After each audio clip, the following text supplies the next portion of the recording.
Hey folks, Will Thomas here again to talk about flattening the curves. We've heard a lot of discussion about cancellations nationwide of events, school closures.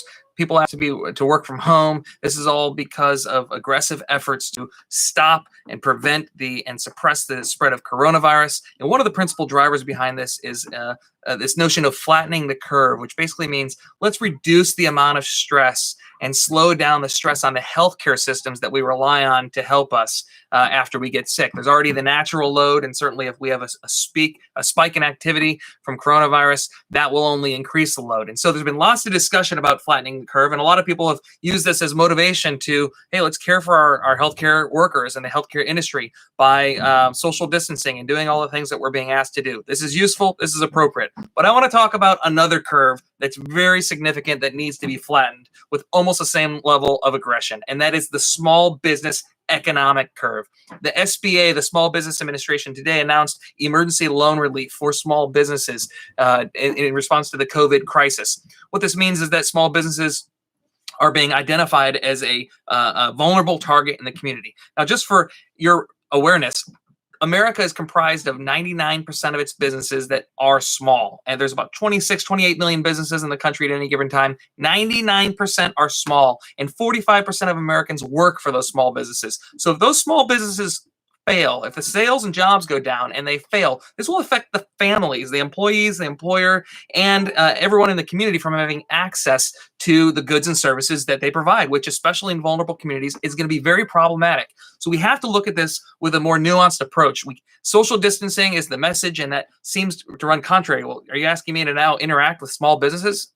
Yes, I am. And I'm asking you to do so carefully and responsibly. I'm asking you to buy local and to do so with your eyes wide open. I think that if we understand that sales and jobs and GDP are going to slow because of low traffic, they also can, just like the healthcare industry, introduce some protective measures that might increase a moderate flow of traffic. And there's certainly at this point not been guidance saying do not go outside, you are quarantined, do not go anywhere, do not buy anything. There has been guidance saying, hey, if you can buy online, that'd be great.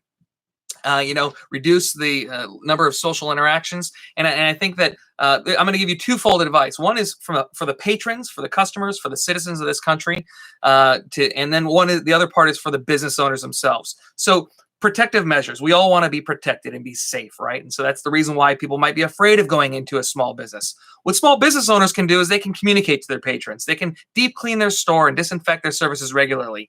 Offer sanitizer at the entrance for patrons. Ask their employees to wash their hands frequently. Offer deals on future purchases and gift cards. It's a great way where patrons, by the way, can buy locals, buy gift cards, which allows the business to have money now, but you spend it later. Maybe Christmas in April type deal. Businesses can also offer, and patrons you might ask for, no contact shipping and delivery on products. Not every small business in America delivers, but hey, in these times, you might find that a local convenience store might be more apt to offer a delivery option. So just give them a call and ask what they might be willing to do. Businesses such as restaurants, this is a challenge, right? Obviously, delivering food is one way to do it. Another way to help is to offer social distancing in your stores, having strategic seating in your restaurants. Or patrons, when you enter your restaurant, ask for some social distancing. Ask for 6 feet between yourself and the next set of patrons that might come in. And last, in-home services, a key part of our economy. Plumbers, contractors, there's going to be things that happen that are going to be crises for the average American where you've got a leaky pipe. How do you deal with this? Do you not have a plumber come in?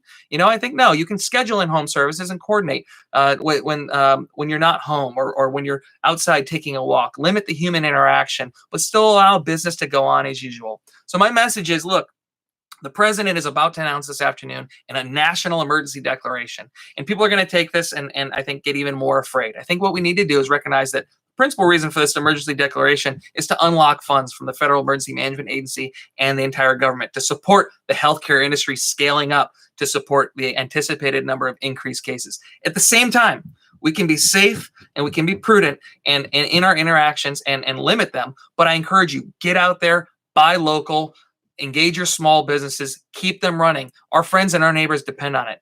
loving our neighbor. This is one small way we can do it in this time of crisis. Not only loving healthcare professionals by flattening their curve, but flattening the curve of the economy, which after life safety is this is the most important life sustaining part of our existence here. So anyways, I offer you that today. Until next time, signing off.